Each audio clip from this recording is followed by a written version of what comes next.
دا په تورخم کې له پاکستان څخه په زور د راستنه شویو کډوالو عمري کمپ دی.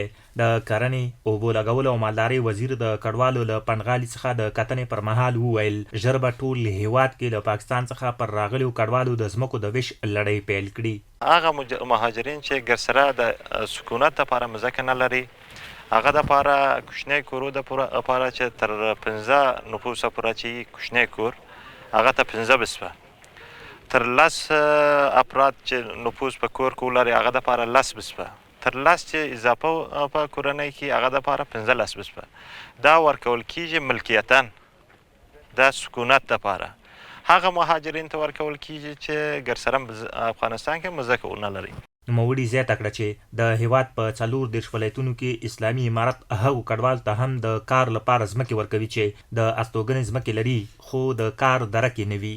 مځکه هم ولري چې مهاجر دی، نوی راغلی دی، هغه شغل اشتغال ځای دپاره زمینه نه لري، هغه دپاره هم موږ مځکه لرو، مځکه ورته ورکوو. مځکه چې دی د 1 درجه څخه 9 درجه پورې اراضي کې درجه بندي دي.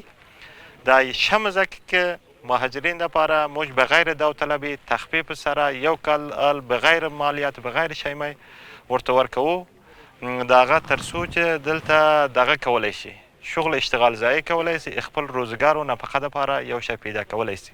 په دې پنغالي کې کډوال د اسلامي امارت له مسؤلینو مننه کوي او خوښ دي چې دوی ته د استوګنې لپاره ځمکې ورکوي او د کار زمینه هم ورته برابروي. د ننګرهار اطلاعات او کلتور ریاست د اطلاعاتو امیر وایي تر دې دمه د تورخم له لارې 53,000 کورنۍ هیواد ته راغلي دي.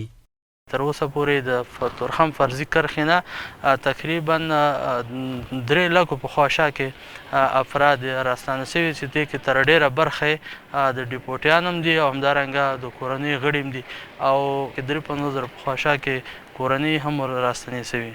که څه هم له پخوا اوس د کډوالو راتګ هیواد ته کم شوی خو لا هم هره ورځ د تورخم له لارې سلګونه کورنۍ هیواد ته راستنیږي.